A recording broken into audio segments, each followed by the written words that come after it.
yonna ne Nashiwanda oba yakolerako ewa Nashiwanda oba yakolako kinaye kuba kulire engoma ezo zaagala okufaana namukkoneeza Nashiwanda atinyonyolamu atya.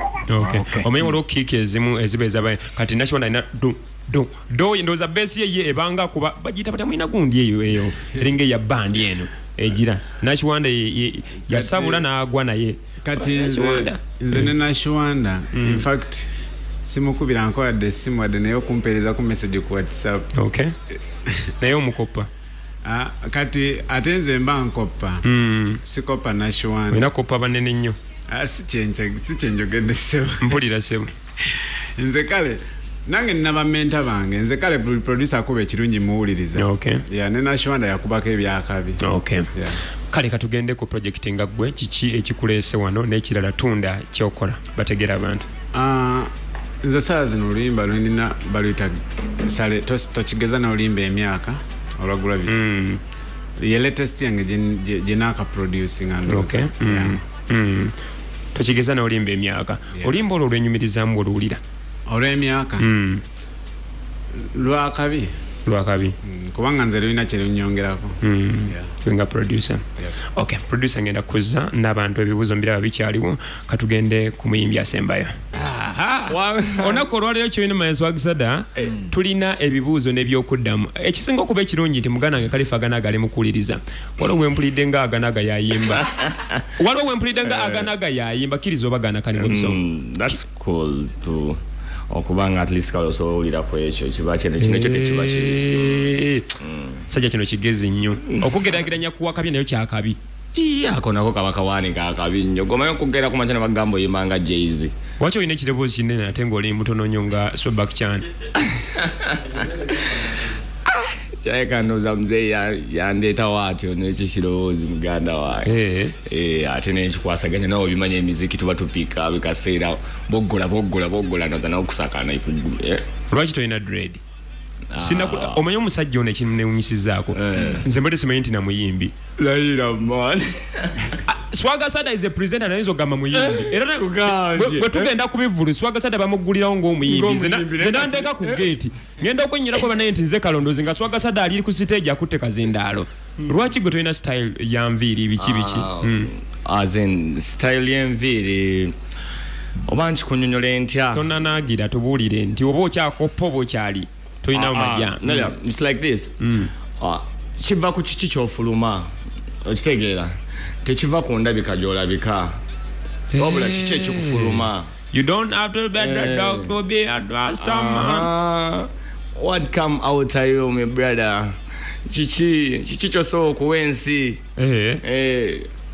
naye akasajja kano nako nno kagezigezi Swagzada njagalayo Bakichana abe kyabuuza Kanivo Bisonga naye njagala okusooka okumanya Kanivo Bisonga yaani nabaddeko ndowooza wali watijje muganda wange Timo ku Tijje Records ne mpulira waaka nga gyali mu sitoko ne ngamba abaana balina waaka bajja kujja bajja tusangawo musajja gw'enguuzubira ddala nze presenter abeera mu studio music muwulira nga akyali nayo era ngenda okujja n'okwogera ku luyimba nga mmanyi olawo oyogedde Tijje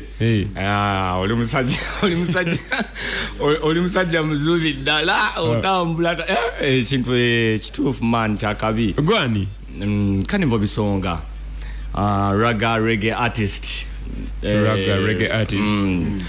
kwegamba Kanivo Bisonga simple man cool man message musajja ayagala nnyo okubuulira abantu ki ekiriwo okusanyusa abantu kiba kitambuliramu ne message nti nkusanyusiza time ate ku ssaawa y'emu kiki kyompiikinzeemu kala nkusomesezza oba onyumiddwa just ekidongo kyange oyimba reggae nsimba ne ku reggae nkale bw'otandika okwokolemba nga tumanya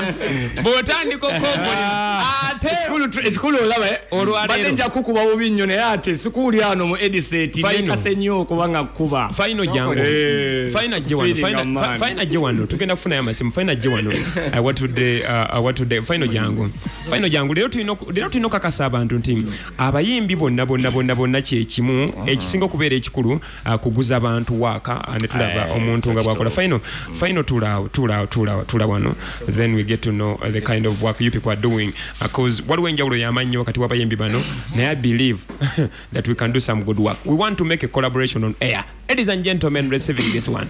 Naye manyi katusabule yaffe nga temuli motoka, katusabule yaffe. Okay, that's it. Let me sing, say, yeah. I find out them a call me. Na na na na na na. This life we look at the way it holds the parachute. If I went can go that you can be a fighter. If you're not in, it's not the faster you need the light. That means somebody need somebody. Hey, hey. Let them know.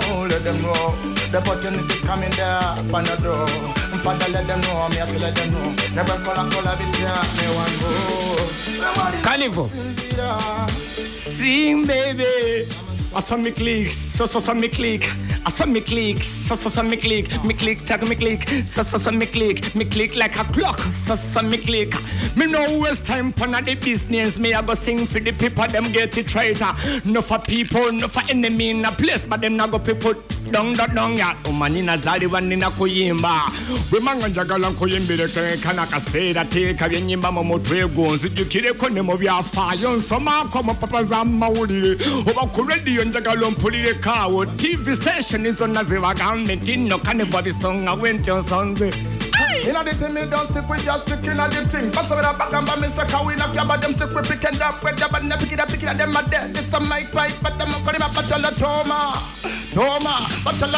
them a say. But the look on cause the sabit back home, and them not know. The rock up and Cuba town, a jump, paper, pixie girls, them double whip it up. But the first reason, they never have a gamba, Poma. When me say, I can't even be song with them.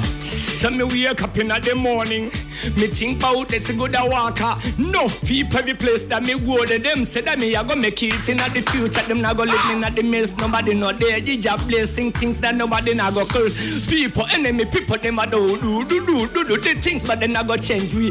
Woman in Nazali Okuyimba, who will come Okuyimba kakano matawuri dem, matawuri de chidonga kakano mpuli de come mpuli de kone supun so tole. Quality te toko a quantity ngano ko fone te to fete to kuba ni vele ke tuli sabuti me mole ko chesere romantic just in the systematic. Akana kolo bongo wenne na matwango bagala kukute makati kubaka bakaba muziki za ko bapima we pikira Fyno chira wazo chicha mutobula. Nzande wamesa patuba kubisa character ina the raka tuba kubisa character rata that character and two say me a the rasta with the character. 1, 2, 3, 4 under the shirt. We can up your mind if you need a vibe. Some people could wanna get a vibe. You me click everything so rise high. Now go get no tears for nobody. Jaja is a blessing, one in a me body, I me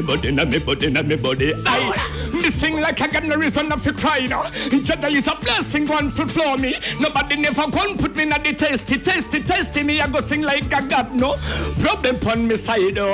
You know woman push. Sorry man. The body's a musical tempo. DJ rise up the tempo. Yes, the girl them want a sample. Full thing me no give us. Sing songa. Everything you cover take a young kanya kusonga. No ya take a chanku wa chiwa ma wetu bonga. The chango me dege gagambonja. Kola kanya bipa siri ba wana combo. I musically, physically, chinto kale mi ades. Tababa siga debe babanda. Ansaba gwempako. Yaman. 0 anamu munana anamu tano choino kumanya abudi ya bali munju omupira yaguvuddeko ddala babaya sana 0 anamu munana anamu tano kinana oluyimba lwowulidde lukolebwa moshikani abayimbye omuba muyita Fyno mulaba muyita Carnival bisonga bakabi bwekyo ino mmanya bonna bakabi buli muntu wanjawulo mu style ye yita ku noti musanvu noti anamu nana mutano kinana oyogere obuuze abantu basatu mu studio abali mu studio Carnival bisonga muganda wange Fyno music gatako ne moshika noti musanvu noti anamu nana mutano kinana. Hello Joseph FM baba wanjisebo hello nkuulira taata bako kyobuuza. Okay, yita ku noti musanvu noti anamu nana na mutano kinana oba kale kozesa noti musanvu noti 5